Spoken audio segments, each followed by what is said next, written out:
Donkey of the Day. Donkeys of the Day, ask Charlemagne. I'm a Democrat, so being Donkey of the Day is a little bit of a mixed one. So like a donkey. Hee-haw. Okay. Donkey of the Day. The Breakfast Club, bitches.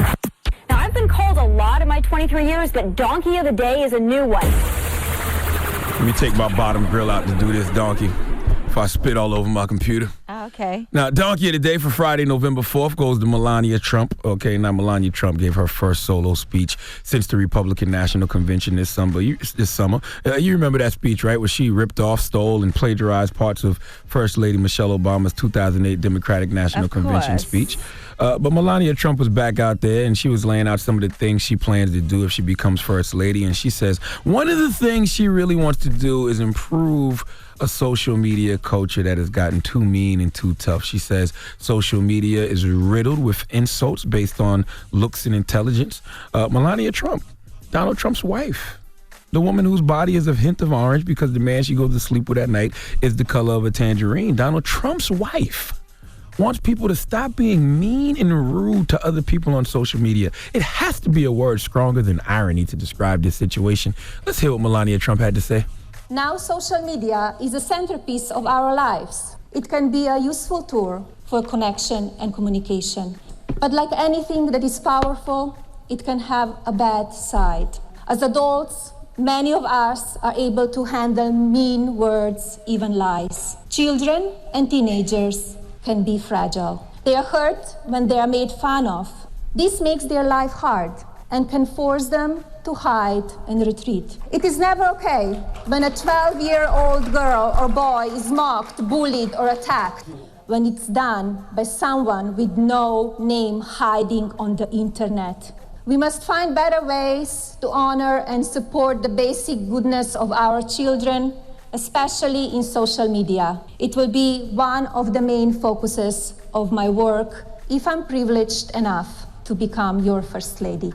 No. Could somebody please send Melania Trump the article the Upshot posted in the New York Post titled The 282 People, 282 people, places, and things Donald Trump is insulting on Twitter. A complete list. Your husband has insulted 282 people via social media, but you want people to stop being bullied on social media. I guess it's okay to bully everybody but kids.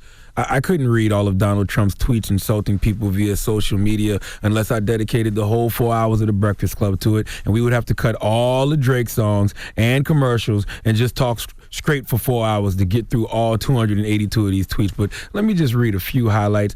I really don't even know where to start. Remember when Donald Trump went on a Twitter rant at 3 a.m. against former Miss Universe Alicia Machado, where he called her disgusting and a con and directed his followers to check out a non-existent sex tape with a young lady? He tweeted Chris Starwalt, I think that's how you pronounce his name. He's an editor at Fox News. He called him one of the dumbest political pundits on TV, called him a dope and a really dumb puppet. He tweeted that Michael Nutter, former mayor of Philadelphia, is a crude dope, says he's doing a terrible job, said he's a lowlife. He tweeted Elizabeth Warren, called her goofy, a fraud. Hillary Clinton's flunky has a career based on a lie, weak and ineffective, phony Native American heritage. Called her a lowlife, called her Pocahontas. He tweeted Ariana Huff and said she's unattractive both inside and out, and he fully understands why her husband left her for a man.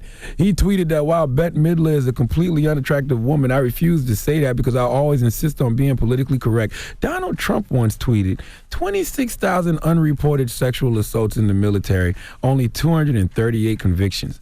What did these geniuses expect when they put men and women together? For the record, Donald, men and women can congregate together without any rapes occurring, but that's not the point. The point is, Melania Trump, if you want to work on bullying and people insulting others on social media, be the change you want to see in the world and encourage your husband to delete all his social media accounts. Please give Melania Trump the biggest hee-haw, please. The